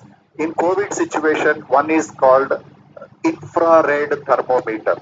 So without talking about the technology, what is the most important thing is infrared radiation. IR waves, right? These IR waves, you are actually collecting. Please remember, you are not generating. These infrared waves, if a human body is emitting these IR waves, you are only collecting them. So this thermopile, what it is doing, it is converting these IR waves into heat, and then heat is converted into voltage. So that's a thermocouple. So that's why it's called thermopile. Why thermopile is because probably you might have seen this PIR sensor, right? Wherever, right, in toilets and all, we use it. Whenever a human being goes there, right, this sensor will sense and automatically switch on or switch off the lights. So the same principle is used in these infrared thermometers, which are, while maintaining the distance, I'm able to measure your body temperature, is because your body is emitting the IR radiation, and that IR radiation is changing based on your body temperature. So that I am collecting, I am focusing, collecting, converting to heat and converting to voltage. So in physics form, what am I doing? I am only able to design a circuit. I hope this is what probably we do it in physics: concave, convex, and types of light sources, and then focusing and converting into voltage and so on. The same principle. Only thing is here it is a IR light. Similarly, ECG amplifier already spoke. In 1992 itself, this circuit which I have published at the national level, this thing, in 1992 itself, I was asked to, some company has approached me, sir, we want to buy this design. I said, what is there to buy? I said, you use it. No, what is there to buy? I already published at national level. That is what I am saying. I'm a fool. Because if you have done some good research work, you are not supposed to publish. You are supposed to do patent. If publish means it is open. Anybody can use it. Then I said that I already published. I said that you don't need to pay me, use it. But then anyhow, now what I'm saying is that this circuit, now you don't need to make differential amplifier, filters, high pass filter, low pass filter, all that stuff. It is available in a one single IC form.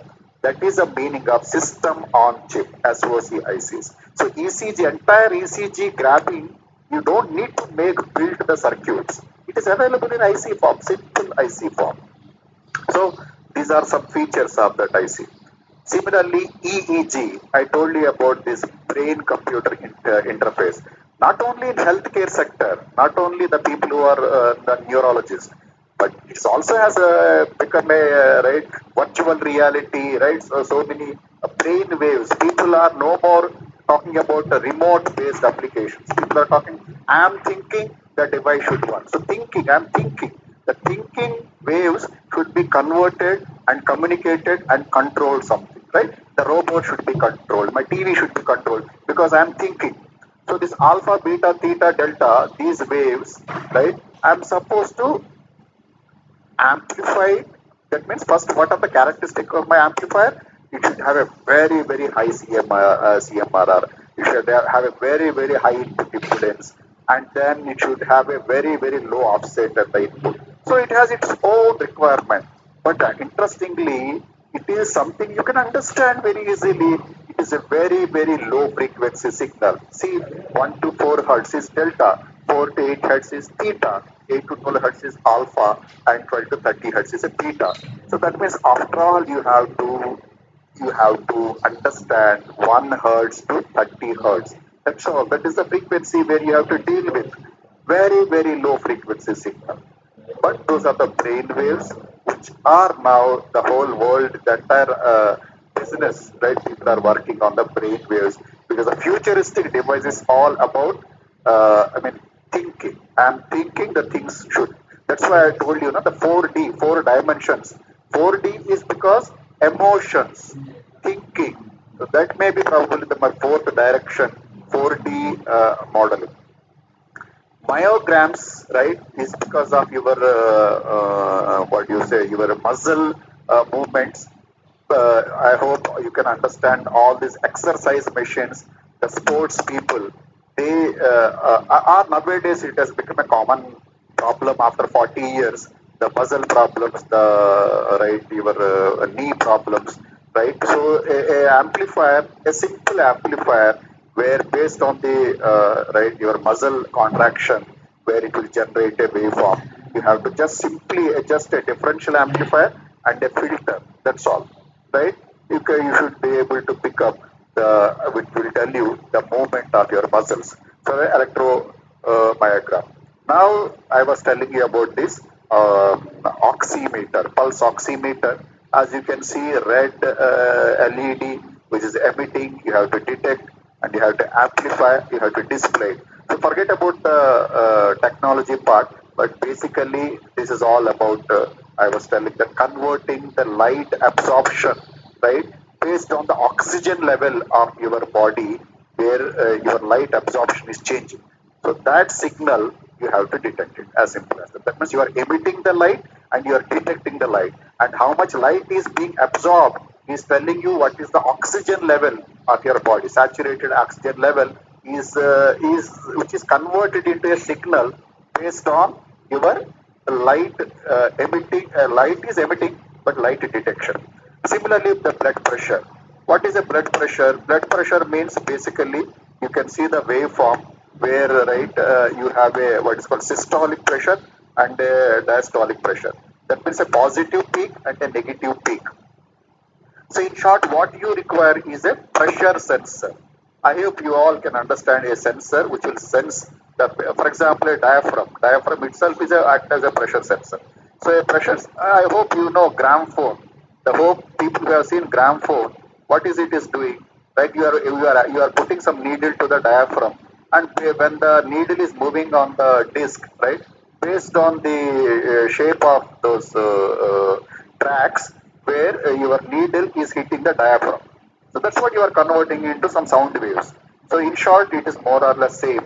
A pressure based on the pressure which is applied, the pressure of your veins, you're actually converting to a waveform. So a pressure sensor is the one which is converting, as you can see. But then traditionally a doctor is applying the pressure, right? He has some cuff with a ball, he is pressing something and he is injecting, and then it's called mechanical. It's a mechanical system. But today what you have, this handheld portable system, there is a motor, right? As you can see, what you require is a motor, and the motor is switching on, switching off the valve. So this air pressure, applying the pressure, releasing the pressure, is a small transistorized motor driven circuit, as simple as that.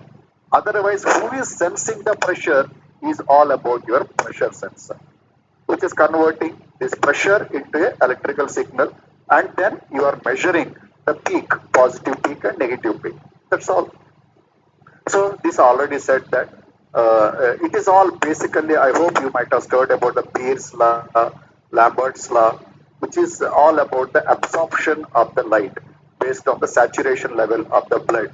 So you can see, I hope you can understand the wavelength of the red light, wavelength of the IR light, and then based on your saturation level, this wave is either, right, I hope you can see, based on the wavelength, it is absorption, right? If your oxygen level is very, very low, 0%, then you see what is absorption level. If your 100% oxygen level is there, you can see the red waveform where absorption is very, very high. So, I mean, this what it indicates that you are actually converting the reflection. You can see, this is where you can see, one side you are emitting the light, other side you are detecting the light. And so, if you are absorbing, if it is reflecting back, then the nature of the output is something else. If it is actually transferring, it is a transparent, then the amplitude of the signal is something else. So abnormal in a COVID situation, abnormal means below 90% is all abnormal. Normal means somewhere above 95%. So that means your blood saturation of the oxygen is, that is called SpO2, is at what level? But then what I am saying is that this is all something to do with your physics of the wavelength, waves, reflection, absorption. So similarly the ventilators. I know ventilator is not a portable device, but please understand, ventilator is costing 4 to 10 lakhs. The tremendous demand is there worldwide to make a ventilator, which is a portable device. The way today we are carrying this BP monitoring system, the industry is expecting the same thing should happen, same size. A ventilator should be there less than a lakh of rupees. That is the tremendous potential is there to do the research. But what is the ventilator is doing? Just feeding the oxygen and taking out the carbon dioxide. Simple principle. Just two walls. One is feeding the oxygen, second is taking out the carbon dioxide. Just a two mechanical. Actually, it was a mechanical system years back. Today, they made it such a complicated, computerized system. So it's a business. No, finally, it's a business. But what people require is a simple, low-cost, handheld, portable device. That is where indigenous comes into picture. There is a tremendous potential because this is the biggest problem. Ventilator today, if in COVID situation, if you join for an oxygen, why people are joining the hospitals just for oxygen because your oxygen level has come down. So you have to join the intensive care unit. What are they doing? Just they are feeding the oxygen by using some controllable system. Do you know what is the cost of the treatment? In Mumbai, 14 to 18 lakhs. Per day, 1 lakh. 1 lakh you are paying for the oxygen. And today we do not have value for the oxygen.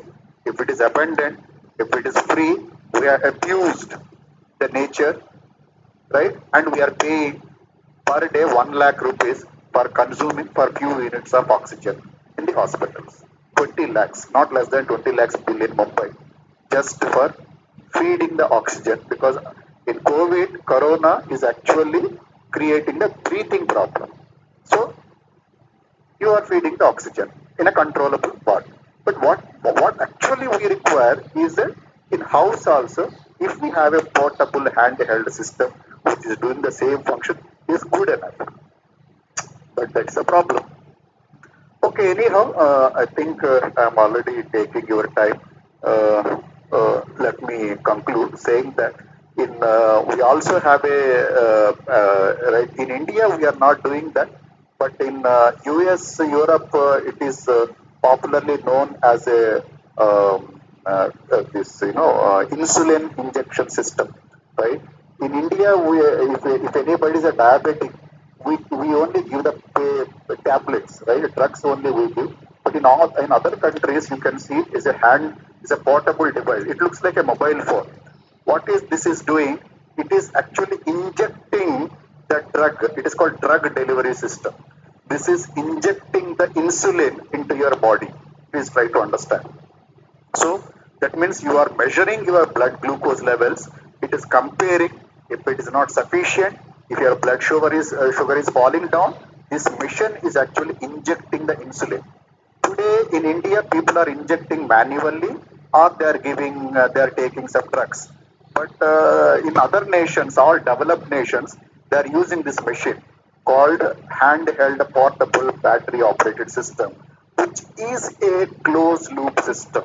Lot of software, lot of research is happening to make it a smart device, is because without knowing your blood sugar, today we are giving the drugs. Today we are giving the insulin. That means you don't know what is your sugar level, but still you are giving the drugs. Then what is the problem? The problem is side effects. It may overshoot, it may fall down, it may happen anything. Brain damage, what it can have multiple problems. But if you have a system which is continuously monitoring what is your sugar levels in the body, and appropriately it is controlling how much insulin to be given to your body, that is called closed loop system. That is what these developed countries are doing. But then there is another theory saying that this is a business. This insulin itself is a business, right? If you can, I don't know whether you like it or not. Today, if you do a proper yoga, or you can listen to Sadhguru, right? Some good speakers are there. He's from Tamil Nadu, right?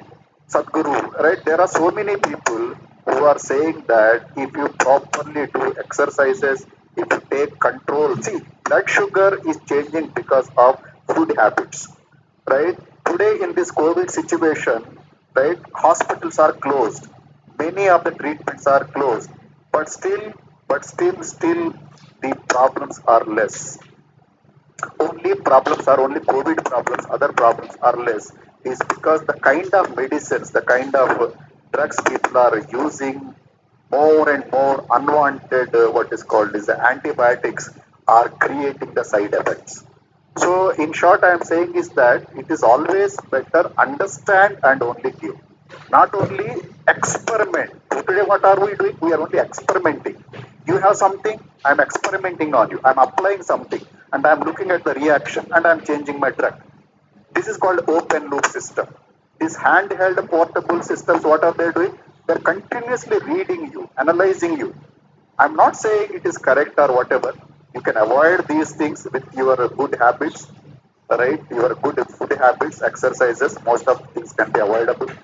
But yes, as an engineer, I am saying that apply by only knowing what is called closed loop. Today, if you can measure your room temperature, accordingly you are controlling your air conditioner. That is called closed loop system. Okay, so once again, this is the you all must be knowing about. I already said about this portable watch, which is called Fitbit. See how many heart rate, accelerometer, walking speed, calories, distance. So many sensors are there fabricated in small watch. In India, also some companies are manufacturing this. But look at the business. It is the business. Each watch is costing 7 to 10,000 rupees, and people are buying for that. Okay, so I think we are already overshoot.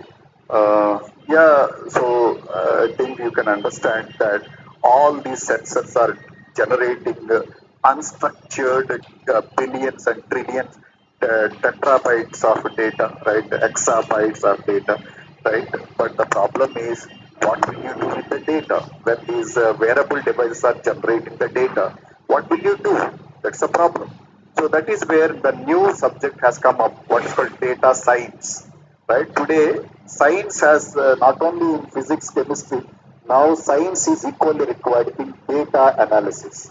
Right? That is where the physics also comes into picture, where right, with a little bit of skills, you need to play important role in analyzing the data, understanding the data, not only collecting the data. So this is where I hope these cloud-based platforms or artificial intelligence, all these comes into picture, because this wearable devices only displaying the data, but there is no analyzing the data and a long-term effects over a period of time. The what is the problem, where it will lead, whether the patient is in future is going to have a heart attack, whether the patient is going to have in future have a diabetic. So that kind of analysis, if you want to do it, then you require a long-term data. It's not possible in a 1 or 2 samples. So it's not only acquiring the data in a portable devices. Sometimes you require to have a database and analyze the data. That is where this unstructured, censored data, you have to do sort of an analysis, where data science comes into picture. I think I have already overshooted, so let me conclude saying that smartphones are also playing a lot of important role. Your mobile phones, there also has become a very, very important device in healthcare sector, in portable devices, because they themselves are having a lot of resources, high-end computations and unit, and then a good amount of memory, and good displays, lot of sensors inbuilt. Lot of healthcare people are actually make using of mobile phones as their computational units, because they themselves are having lot of resources, and everybody is already having that unit. So only just you have to develop a small attachment to this, maybe apps, like I already given an example in COVID. People are using the apps just to know, right, who is having the this problem. So it is giving an alarm, so and so on. So like that, you can also use these smartphones as a portable handheld device in the healthcare sector. I think with this, let's not go more technical. In short, technology is a choice. Please understand, it's a choice which technology to choose. Skills is required to understand this technology. though you are a physics, but please understand what country badly requires is you need to understand what are the applications of physics, where physics is used in technology, in healthcare sector. It's a multidisciplinary area. I'm not saying only healthcare. Wherever, whichever is the area of your interest, please see that it is not just physics means it is not only just to remember the definition of these 100 or 200 years course of this legacy. Of course, you should remember, you should understand. That's okay, but don't. It's not the end of the story. It's just a beginning. After that, you need to understand where they are applied, where you can use them, and then can I develop? Can I build something new? But I'm not saying creativity. Inventions doesn't happen every time. Einstein's won't be there, no, in every 10 years. No, they won't be there. Inventions happens very, very rarely. You tell me in last 20, 30 years how many inventions happened? Hardly few. We can only count on the fingers. They has happened years back, but now that kind of inventions doesn't happen. But what happens is applications. It's called applied. So you have to look at the applications of the physics in different areas. Yeah, my videos are there on online, maybe mainly related to technology, what is called Emtron technologies. So my focus is all about maybe some product developments for industry and consultancy, and of course corporate training. Okay, I think sorry for taking a lot of time of yours. Yeah, I have overshooted. Yeah, I'm done. Yeah. So thank you so much, sir. It's a very informative talk you have given. We know that this field is a vast field. You need more time to explain everything. But very crisp way, you have given your talk, which highlighted many things, especially eminent scientists' contributions in physics, and then their findings you said, and your video expressed that how healthcare industry in 2050, how it would be. Then beautifully you said you still have passion for physics, and if all the concepts if you had learned well, you would have excelled in currently also you are excelling, but you would have just a major role you would have played in your industry, creating products with embedded systems. And very beautifully you said how you were very innocent to keep all your data in the form of a research article without claiming for patent right, how you miss great opportunity to become a billionaire or trillionaire. And very beautifully you said the education to remember and reproduce just to get marks is wasting of one's life itself. Instead you said you get inspired to innovate. Instead of publish or perish that statement, you just recoined, make a product and claim a patent right. Though the products may not stand for a longer time, but it gives you good money.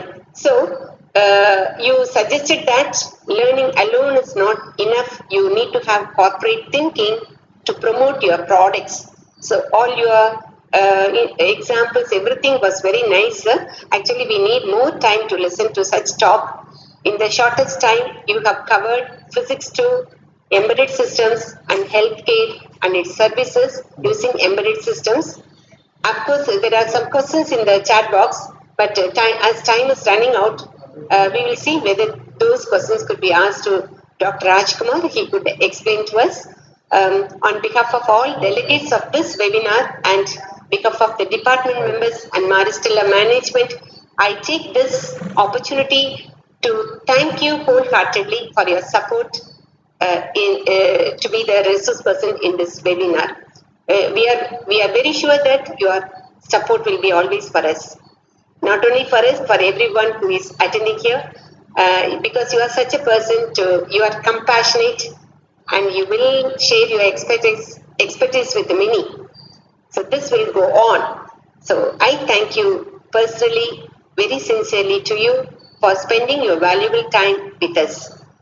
I thank all the delegates who trusted us and registered yourself in this webinar and participated. We appreciate your enthusiasm. We admire your effort. Please come on, log in the other 2 days also. You'll be given many wonderful ideas. So with this, let the day 1 session come to an end. I thank you all, and I thank our Maristella management for giving us permission to host this webinar. Thank you, one and all. Yeah, thank you, madam. Thank you for your great words. Thank you, sir.